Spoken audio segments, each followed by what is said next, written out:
I'm once again trying to fine-tune my cargo space, and to save a little bit of room, I wanted to find somewhere else to put all my spare fluids. So originally they were back here, so I pulled them out. That's not supposed to happen. And before I show you guys this, I expect no judgment. It's a little bit redneck.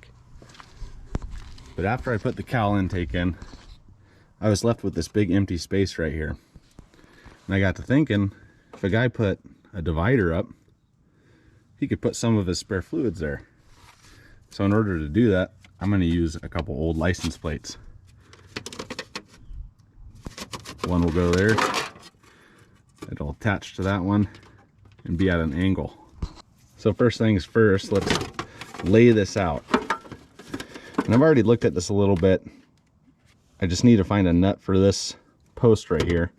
And then there's a factory hole here that's threaded, and I already found a bolt that fits in that. And I had a couple pieces of L brackets laying around.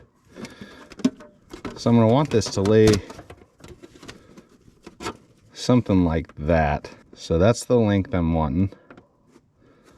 I'm just going to make a mark right there. And then I'll drill 4 holes and bolt these 2 pieces together. I'm gonna use a self-tapper and run 1 angle piece right here to hold that. And then on this side, I'll have an angled piece here. So that means about right there, I need to bend this so that it's not fighting against it. I like using license plates because you don't need any tools really to mess with them. They make good switch panels. Hopefully it's strong enough to make a good divider.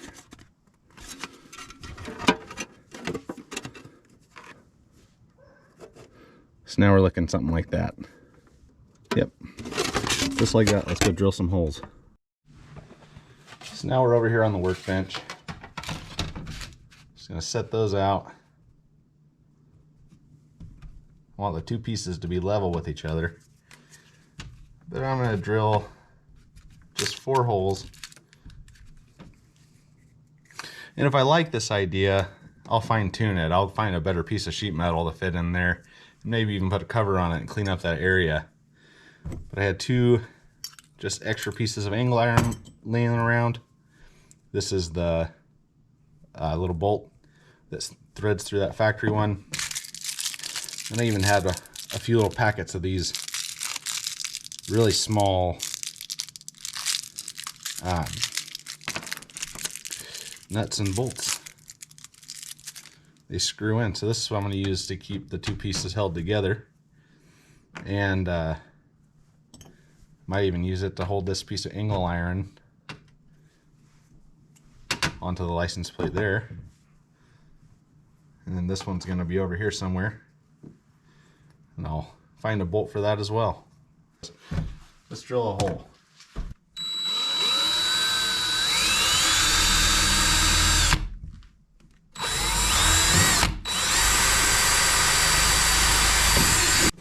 So I'm going to start with 1 hole just for alignment.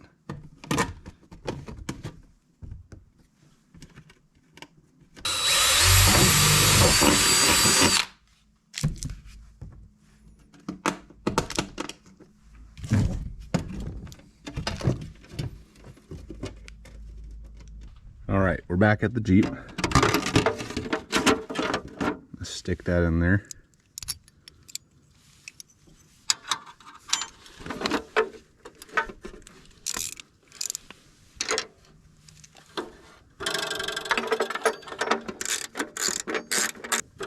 Alright, so now I'm just going to mark where the brackets are. So I can drill some holes there.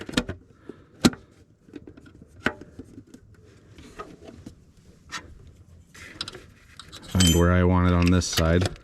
I guess I'll just put it down there.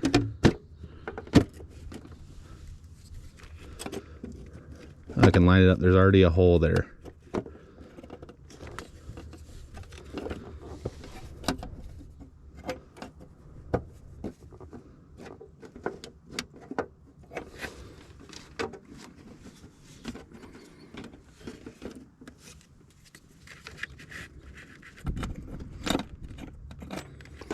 So it looks like it lines up about perfect with the hole in the license plate. So I'm gonna put some bolts in here and then I'll come back and finish up the Jeep. All right, I got that in. Even have some handy dandy zip ties for extra support. Like I said, I know, it's redneck. Let's see what all we can fit in there.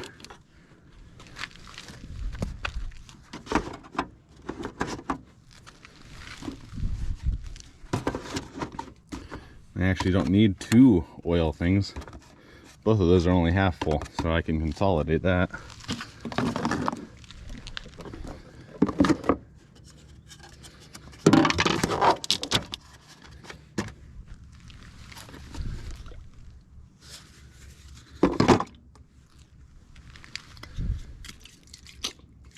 This is the most necessary thing. Because when you have Heim joints, they're really squeaky.